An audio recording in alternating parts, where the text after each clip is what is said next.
Bonjour Patricia, Allô? il y a un projet qui te tient à cœur, peux-tu nous en parler? Oui, moi je suis ostéopathe depuis 2009 et malgré le temps, depuis le temps que l'ostéopathie est au Québec, je trouve que les gens sont pas encore assez au courant de c'est quoi l'ostéopathie, puis c'est quoi les bienfaits de l'ostéopathie. Alors j'ai eu l'idée de faire des chroniques pour faire connaître. Justement, qu'est-ce que l'ostéopathie? L'ostéopathie, c'est une médecine manuelle, une médecine holistique, inventée à la fin des années 1800 par un médecin américain qui s'appelait Andrew Taylor Still. Lui, même s'il était médecin, il trouvait qu'on n'avait pas besoin de médicaments pour s'auto-guérir, pour se guérir. On avait tout à l'intérieur du corps pour s'auto-guérir, s'auto-réguler. À quoi ressemble une séance d'ostéopathie? Le client arrive, l'ostéopathe pose quelques questions selon les symptômes que la personne vit.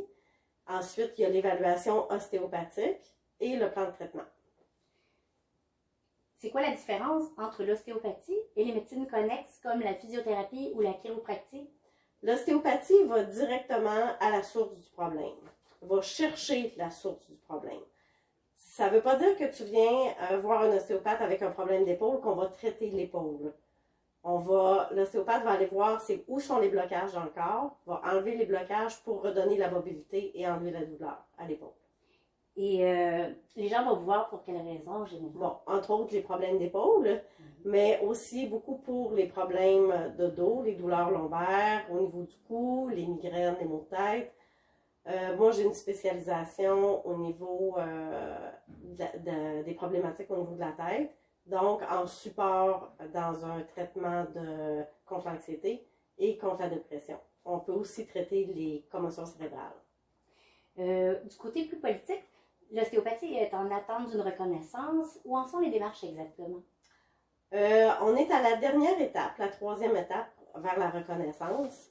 Sur le site de l'Office des ordres du Québec, il y a un onglet de consultation. Alors, on est à la consultation publique. Fait que le public qui vont se faire traiter en ostéopathie peuvent aller remplir ce questionnaire-là. Ça va nous aider à ce que ce soit plus rapide pour la reconnaissance.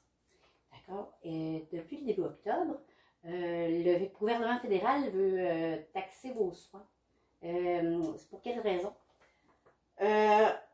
Justement parce que l'ostéopathie n'est pas reconnue, comme les soins médicaux qui ne sont pas reconnus, qui ne sont pas encadrés par un ordre, doivent être taxés. Donc, d'où l'importance d'avoir notre reconnaissance. Sur le site internet d'Ostéopathie Québec, il y a une pétition que les gens peuvent aller signer pour justement se défaire de cette taxe-là. J'espère que ça sera assez rapide. Oui, moi aussi. Merci pour toutes ces informations. Ça me fait plaisir. Et de quoi allez-vous nous parler la prochaine fois? Les problèmes respiratoires. Des problèmes d'automne. Ah ben ça va être très intéressant. Oui. Merci beaucoup. Ça fait plaisir. À la prochaine. Bye bye.